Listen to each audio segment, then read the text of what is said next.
All right, so now we're going to go ahead and move into the Q&A session. So I saw a few questions were already in there, but please feel free. Now's the time to go ahead and ask your questions.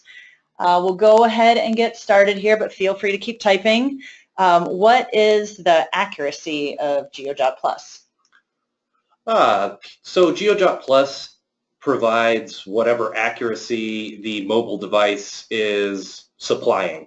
And what I mean by that is that in a standard situation where you were using like an iOS device or an Android device out in the field with an unobstructed location, you'd probably be able to get about 3 to 5 meters.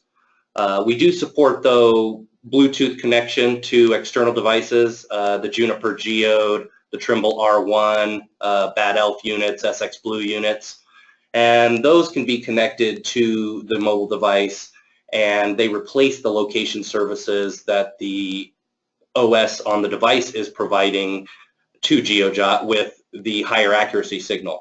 So then it's a matter of how accurate you need it to be. I mean, you can buy into ones that are, 3 meter, you can buy into 1 meter, you can get down as accurate as a centimeter on those units if you want to pay for that kind of accuracy. And if that's the accuracy being provided in the mobile device, then that's what GeoJot will record. Okay, and I think you've kind of answered this, but is the GPS accuracy based on your cell phone or the laser? So yeah, there's no GPS unit in the laser itself. The GPS is based on the mobile unit, and it's independent of cellular data. So you don't have to be getting a data connection wherever you are. You can be out in the middle of nowhere. The GPS chip inside of iPhones or Android phones is a separate unit from the cellular data chip. So you will still get lat-long coordinates provided to your location services no matter where you are. All righty, next, let's see here. Okay, so using GeoJot Plus, can you collect new data for an existing point that was originally captured with a survey grade GPS? So yes, we have a feature that we've added recently which allows you to generate a JSON from within your GIS system, and then you can send that JSON to the mobile device, essentially establishing points on your overview map that you can then navigate to and take new photos of and keep the existing data and location, or collect new data and a new photo at that location. We have a video on our YouTube channel about setting that up, and we will also be doing a webinar within the next couple weeks about the JSON functionality specifically. So if you want to know something right away, feel free to go to our YouTube channel and check that out. Otherwise, keep on the lookout for an invitation to the webinar about JSONs, which we'll be doing shortly. Okay, cool. This one I'm going to pitch over to the folks at LTI who are actually sitting in a different office. But so Steve, let's see here. Can you measure the distance between objects? Yes, the lasers will both do that.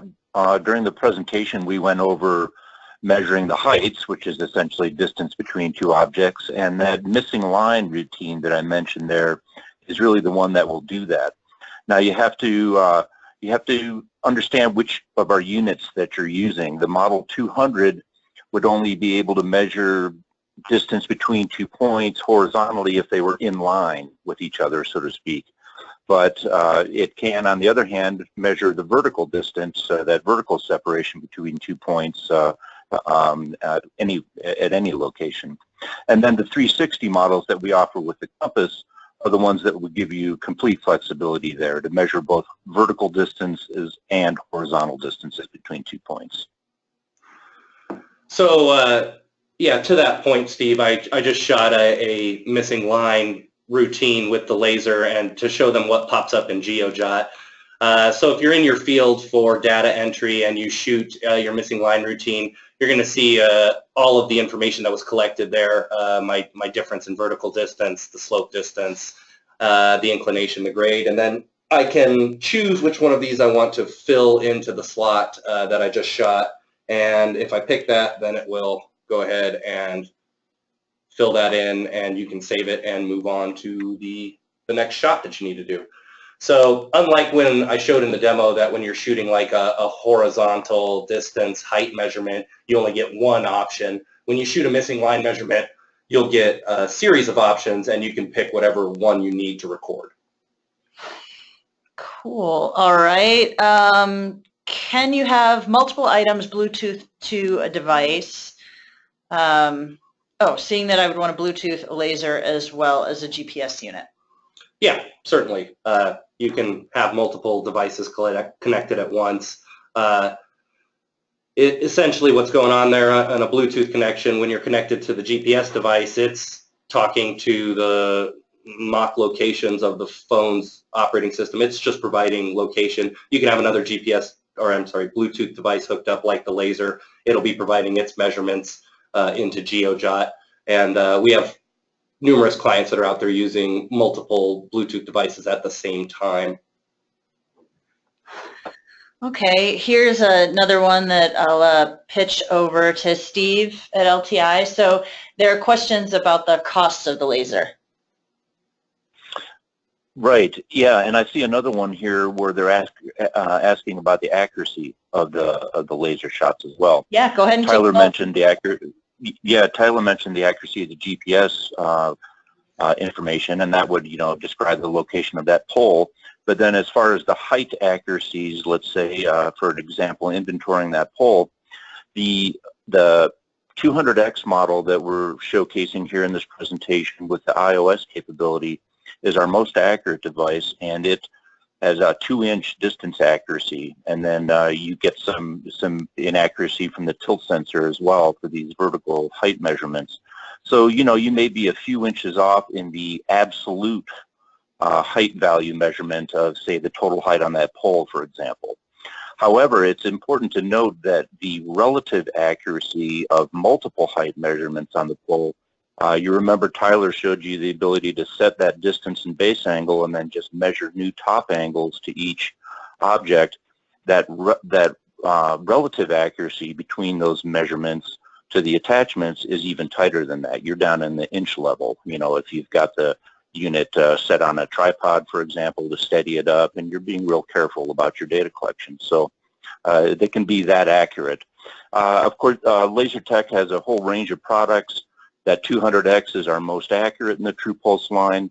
They go down to others, which are, half a foot range, and then we even have one down at 1 meter type accuracy. And along with that, to answer the pricing question, we have a whole range of price ranges then to price values, starting at about $500 on the low end up to about $2,000 on the high end. Excellent. Thanks, Steve. You know what, while I've got you there, another one, what is the maximum distance from laser to object? That's going to vary, as I mentioned, based on the reflectivity, essentially, of the target. So we can go out to thousands of feet to nice, big, bright, large objects with a nice, clean surface. However, something like a difficult target would be one of these transmission wires or communication wires that we've been talking about. Those objects, though, even with our pulse laser technology, you can get out to 200-300 feet to those sometimes. So our lasers in particular have a great response even to weak, difficult targets. Okay, awesome. And do you want to talk at all? There's a question here about forestry applications. Right. We've been talking about heights. So obviously you could do fixed plot inventories with the True Pulse GeoJot system. Locate your plot center. Do all your location of your tree stems. You measure your height values. We have diameter tools, so that would be a good example. Also, doing boundary surveys for timber sale, developing acreages. Again, you could use the combination of the GPS and laser and GeoJot to describe those areas and calculate them. So there's several applications in the forestry industry. Fantastic. All right, well, I think we've pretty much wrapped up our questions. We have one where somebody's asking about aerial game surveys, but I'm not sure I completely understand it. So Ken, we will go ahead and contact you after the webinar is over. But for everybody else, thank you so much for attending today. And please feel free. Tyler, can you put up the your contact information one more time? Certainly. Cool. Oh, you know what? Just we are going to follow up with everybody after the webinar. We'll get everybody a recording of the webinar, and we'll send you a follow-up email. And please feel free to contact us with any questions you might have. Thanks a lot. All right. Thank you.